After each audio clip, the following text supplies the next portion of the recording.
The Feast of Masail. Questions.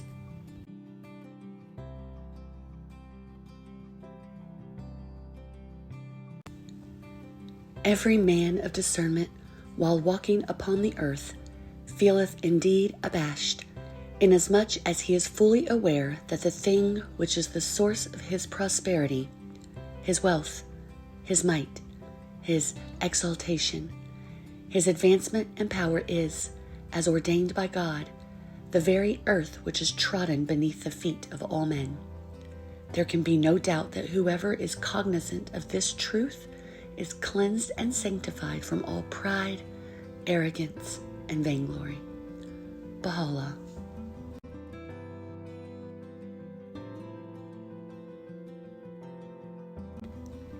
He is not to be numbered with the people of Baha who followeth his mundane desires, or fixeth his heart on things of the earth.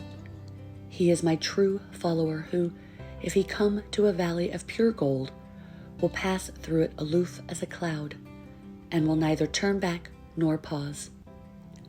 Such a man is assuredly of me. From his garment the concourse on high can inhale the fragrance of sanctity, and if he met the fairest and most comely of women, he would not feel his heart seduced by the least shadow of desire for her beauty. Such a one indeed is the creation of spotless chastity. Thus instructeth you the pen of the Ancient of Days, as bidden by your Lord, the Almighty, the All-Bountiful. Baha'u'llah.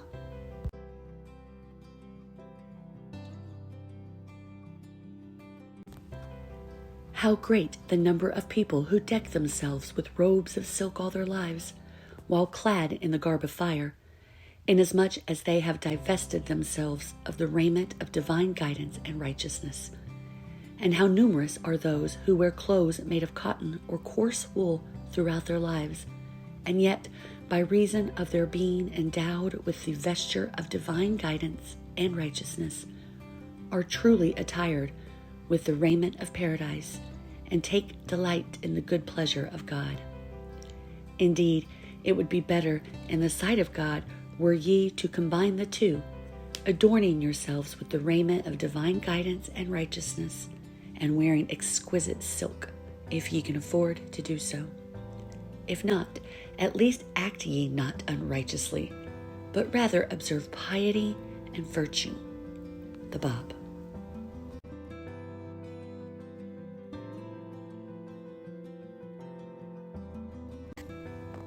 O my servants, ye are the trees of my garden.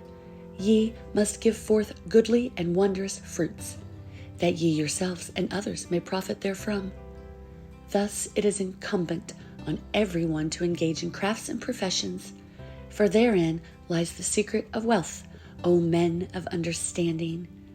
For results depend upon means, and the grace of God shall be all sufficient unto you.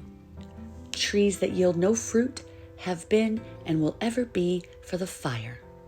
Baha'u'llah.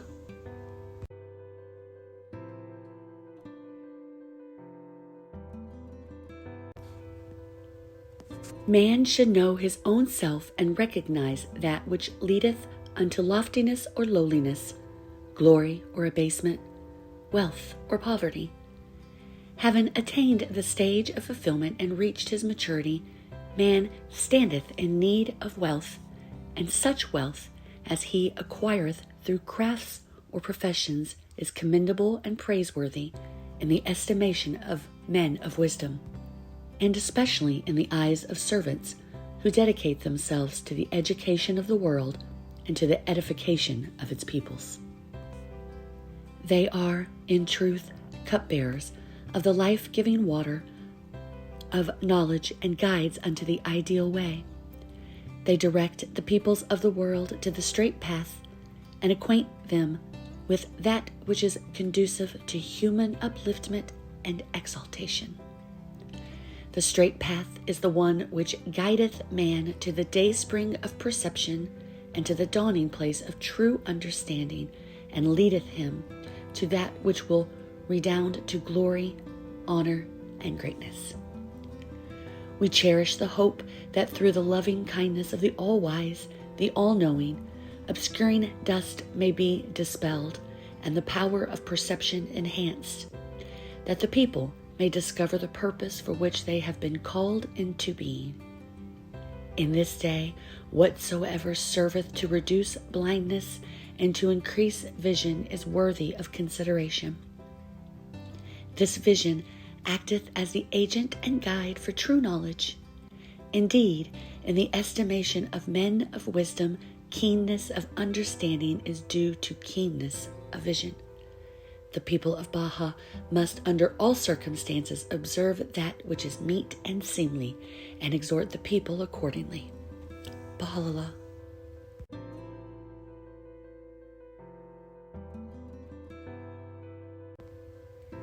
The beginning of magnanimity is when man expendeth his wealth on himself, on his family, and on the poor among his brethren in his faith. The essence of wealth is love for me. Whoso loveth me is the possessor of all things, and he that loveth me not is indeed of the poor and needy. This is that which the finger of glory and splendor hath revealed. Baha'u'llah.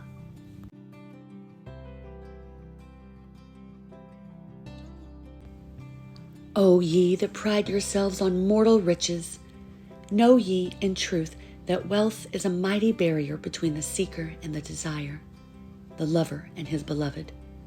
The rich, but for a few, shall in no wise attain the court of his presence, nor enter the city of content and resignation. Well is it then with him, who, being rich, is not hindered by his riches from the eternal kingdom, nor deprived by them of imperishable dominion. By the most great name, the splendor of such a wealthy man shall illuminate the dwellers of heaven, even as the sun enlightens the people of the earth. Baha'u'llah.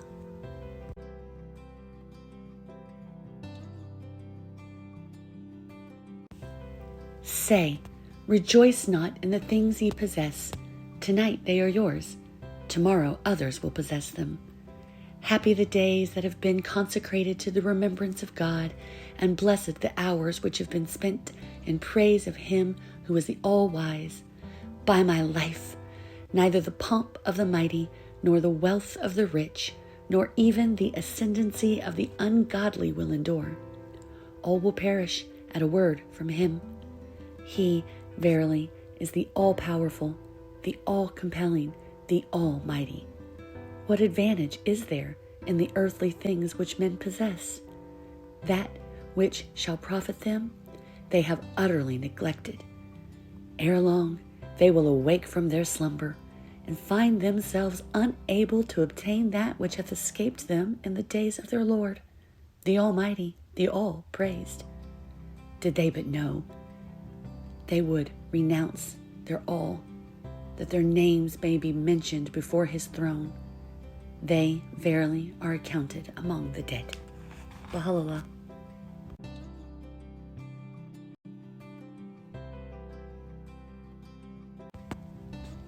They who are possessed of riches, however, must have the utmost regard for the poor, for great is the honor destined by God for those poor who are steadfast in patience.